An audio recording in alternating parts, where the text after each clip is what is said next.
Bonjour à tous, bienvenue dans ce nouveau tutoriel.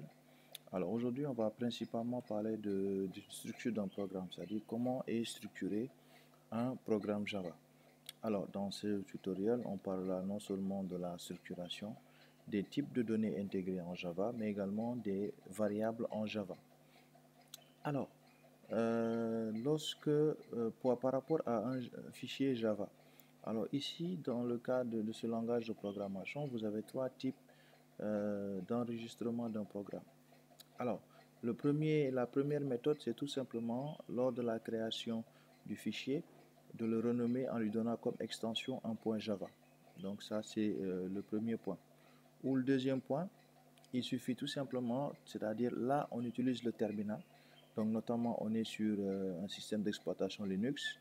Donc là, la compilation se fait en tapant la commande Java, le nom du programme plus de l'extension, c'est le deuxième point. Donc pour ce cas de figure, il nous faut un système d'exploitation Linux.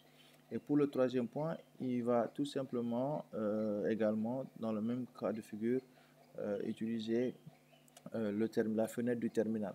Alors nous ici, grâce au logiciel que nous utilisons, c'est-à-dire à l'IDE que nous allons utiliser, nous, il nous suffira tout simplement de cliquer sur compiler et automatiquement l'IDE va se charger de nous compiler et nous donner le résultat de l'exécution du programme.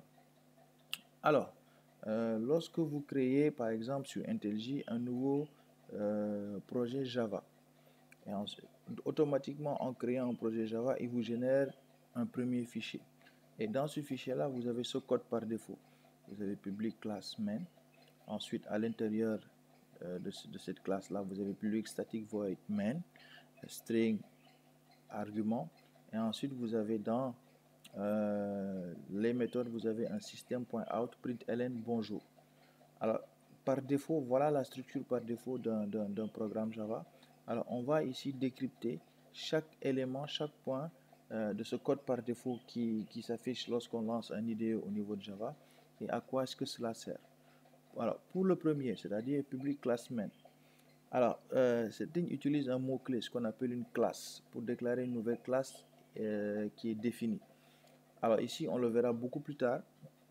C'est quoi une classe? C'est quoi une méthode? Quel est l'avantage d'avoir une classe et d'avoir l'avantage d'une méthode? Mais vous, la première chose à comprendre ici, c'est que classe ici est un mot-clé, c'est un mot par défaut qui est intégré dans Java. Alors cette classe-là a un nom. Ce nom, c'est main. Alors, lorsque vous voyez l'élément public, donc comme vous pouvez voir privé à la place de public, on l'avait dit sur la première vidéo, c'est-à-dire Java est modulable partout, il peut être installé partout, il peut être compilé partout, à condition que la machine sur laquelle vous la compilez est la machine virtuelle, c'est-à-dire le JVM. Alors ici, le fait de faire public, cela veut dire tout simplement que aujourd'hui ce programme-là, si je veux le compiler sur une autre machine qui a le JVM, ça compilera normalement. Mais à la place de public, si je mets privé, ça veut dire que ce code-là ne pourra être compilé que sur cette machine-là dans laquelle j'ai effectué le programme. Donc ici, public class main est un peu défini comme la classe de départ. Donc la classe de départ ici, elle se nomme main. Alors là où on a mis main, vous pouviez mettre autre chose. Vous pouvez mettre par exemple mon premier programme. Cela va dépendre de vous. Ensuite, nous avons l'autre aspect, le public static void main. Alors ici, comme on a dit, le public ici, pour que la machine virtuelle Java puisse exécuter la méthode depuis n'importe où. C'est ce que je disais tout à l'heure. Donc le public de class main est valide également pour le public statique.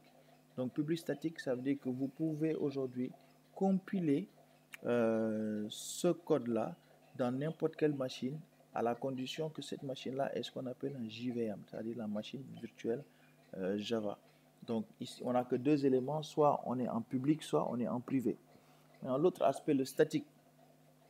Donc ici, là, on va entrer un peu dans la programmation orientée objet. Donc pour le moment, on va par défaut utiliser ces mots-clés.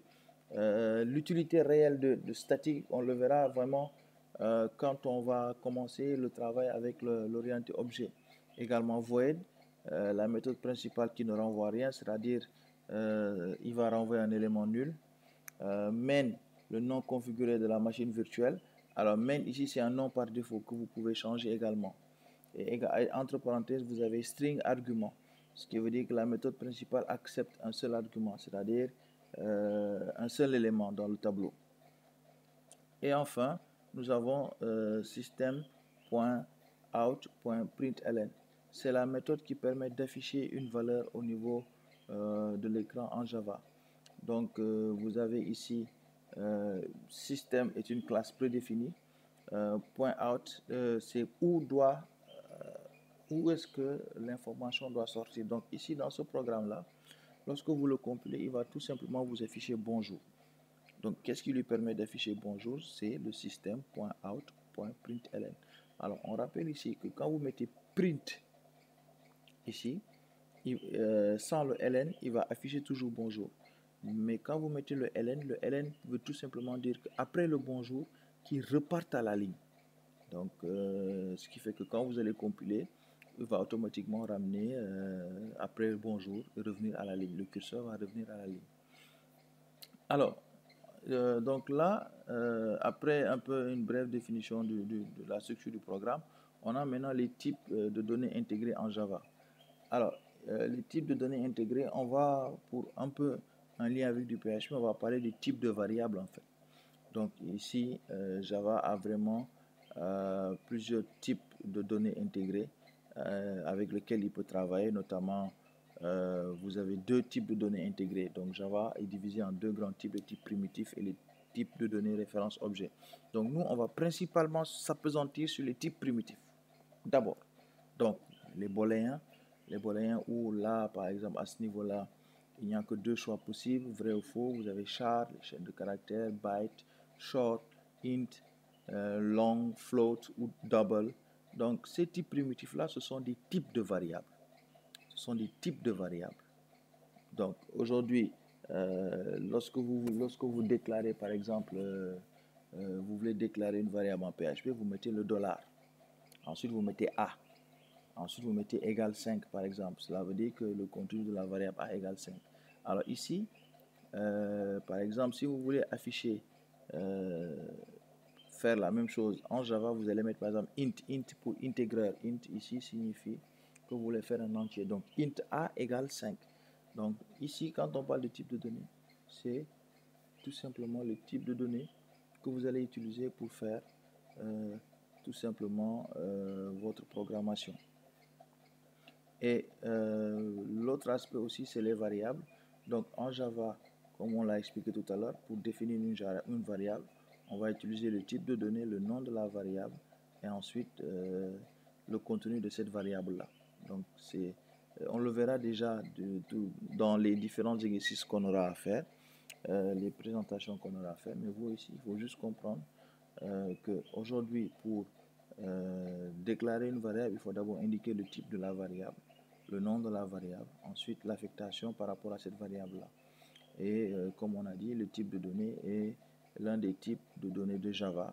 Donc, et variable est le nom de la variable. Donc ici, type de données, c'est le type, soit un short, un long, un double, un float. Variable ici est le nom de la variable. Et ensuite, vous avez le contenu des différentes variables avec lesquelles vous pouvez travailler au fur et à mesure. Donc, pour le moment, aujourd'hui, dans ce tutoriel, nous allons nous baser sur ce qu'on appelle les variables primitives. Mais il faut comprendre qu'en Java, dans les variables en elles-mêmes, vous avez également trois types de variables locales, les variables d'instance et les variables de classe statique.